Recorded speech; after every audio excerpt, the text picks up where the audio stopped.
have need. There's also chapter 6. I love chapter 6 of the Gospel of Mark. I've used it many times as I've spoken with people. It demonstrates so many things, but I want you to notice, beginning with verse 30, the apostles gathered around Jesus. This was after they reported back from a preaching tour that Jesus had sent them into and onto. And they gathered around Jesus. They reported to him all they had done and taught.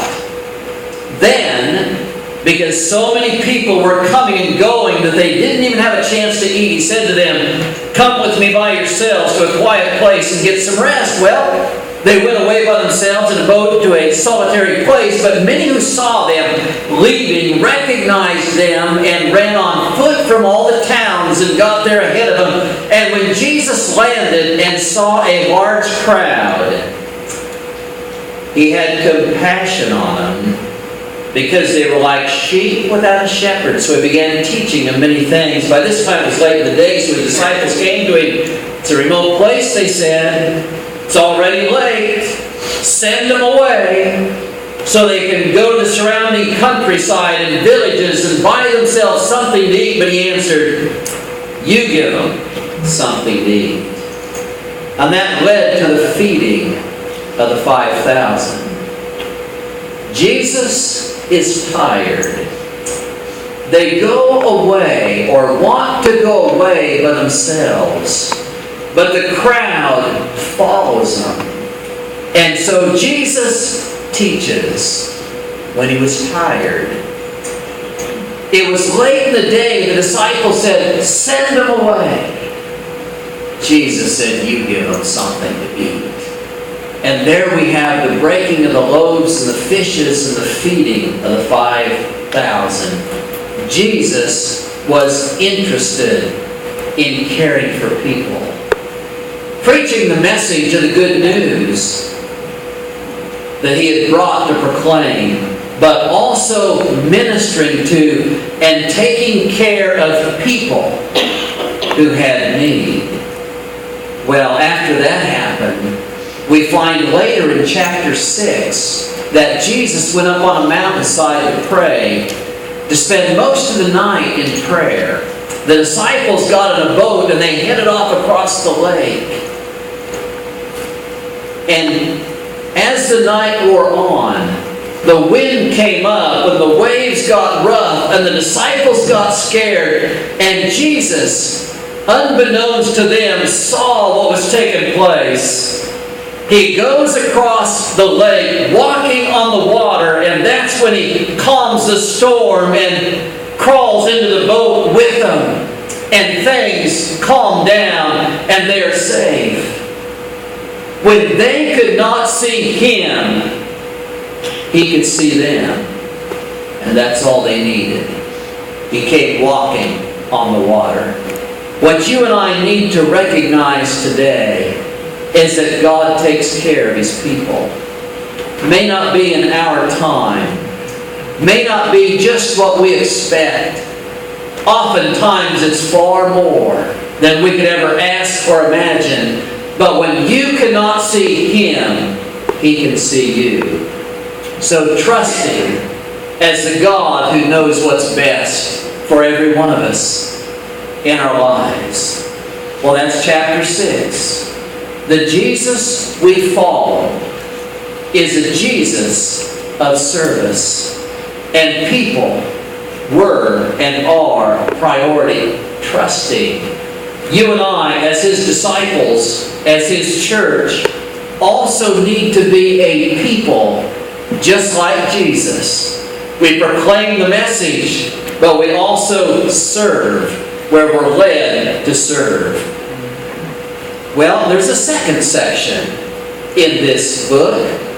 The first section tells about the service of Christ. The second section tells about the salvation of Christ. That's in chapters 9 through 15. Chapters 9 through 15 tell about the salvation of Christ. It's in chapter 8, though, actually, beginning with verse 31, where we read this. And this becomes a dividing point in the Gospel of Mark. He then began, 8:31, to teach them that the Son of Man must suffer many things and be rejected by the elders, chief priests, and teachers of the law, and then he must be killed and after 3 days rise again. He spoke plainly about this, and Peter took him aside. That's where Peter did that, and began to rebuke him. But Jesus turned and looked at his disciples. He rebuked Peter. He said, "Get behind me, Satan," he said. "You do not have in mind the things of God, but the things of men." Jesus was beginning to ready them for what was to take place on Calvary. He was getting ready to ready them for what his real purpose was when he came into the world, and would not be deterred from that. The salvation of Christ. Chapters 9 through 15 of the Gospel of Mark. In chapter 9 and verse 33, he addresses the question of greatness. It's interesting that in chapter 9, verse 33, they came to Capernaum when he was in the house, and he asked them, "What were you arguing about on the road?" Can't you imagine that these fishermen, these tough guys, began looking at each other, and they looked at Jesus and they said, "What? Are you talking to us?" But they'd been arguing on the road. They kept quiet because on the way they'd argued about who was the greatest. Can you imagine? Jesus began to prepare them for his crucifixion, his death, and there in the midst of that, they are arguing about who was going to be the greatest. Wait a minute.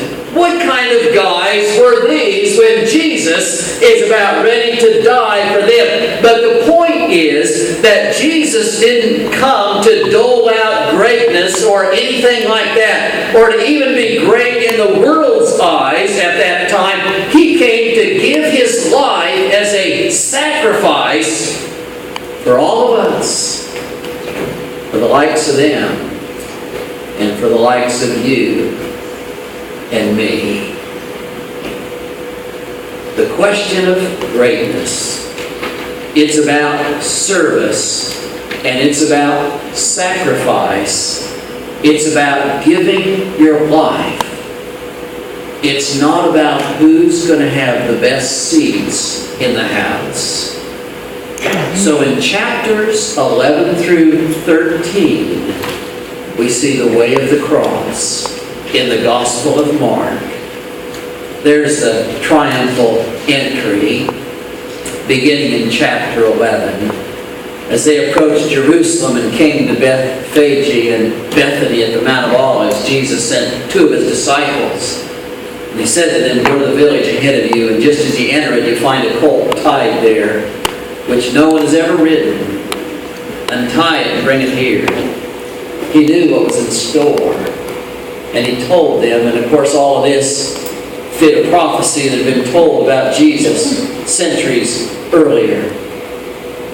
But in chapter 9, he addresses that and greatness, and then chapters 11 through 13, we see the way of the cross, the triumphal entry. And then in chapter 11 and verses 12 and following, there's the clearing of the temple. You know, it's not about what you can get out of it. That's what was going on in the temple when Jesus went there and he saw all of them selling sheep and doves and trying to make a big profit at the expense of those who had traveled for many miles to come and to worship. It's not about taking advantage of people. It's about worshiping and seeing God in His splendor and doing what's right and honest and fair and all of that. And when Jesus saw that in the temple, He got ticked off. And He overturned the money changers' tables. He said, "My house is to be a house of prayer. You've made it into the den of robbers." And then, of course, after that, there was teaching that went on during that final week.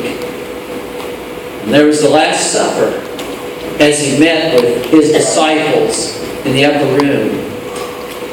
Discourses during the Last Supper and what took place during those last hours can be found in John chapters 13 through 17.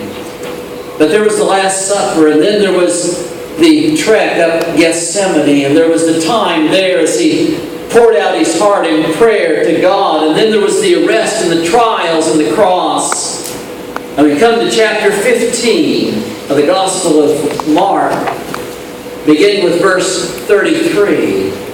And it says, at the 6th hour, darkness came over the whole land until the 9th hour. That was, by the way, 12 noon until 3 o'clock in the afternoon. That's a pretty weird time for darkness to cover the earth, don't you think?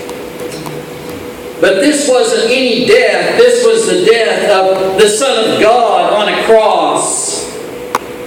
This was a time when all of nature and all of the beings surrounding that needed to take note as to what was happening. And so darkness came over the earth until 3 in the afternoon. The 9th hour, Jesus cried out in a loud voice, Eloi, Eloi, lama sabachthani, which means, my God, why have you forsaken me? When some of those standing near heard this, they said, listen, he's calling Elijah. And one man ran and filled a sponge with wine vinegar, put it on a stick and offered it to Jesus to drink. Now leave him alone. Let's see if Elijah comes to take him down, he said. And with a loud cry, Jesus breathed his last. The salvation of Christ, giving his life for you and me on a cross. Mark 9 through 15 tells the salvation of Christ. That only leaves one small but continuing section to the Gospel of Mark. Mark's about action, isn't it? You see, now it's our turn. Chapters 1 through 15 of Mark were his turn. His service and his salvation. Chapter 16, it's our turn. Notice chapter 16 and verses 15 and 16. He said to them, go into all the world and preach the good news to all creation. Whoever believes and is baptized will be saved. But whoever does not believe will be condemned. Go into all the world and preach that, he said in chapter 16. And so, during the resurrection, after the resurrection, after the fear of the women who saw him and they were afraid as they left,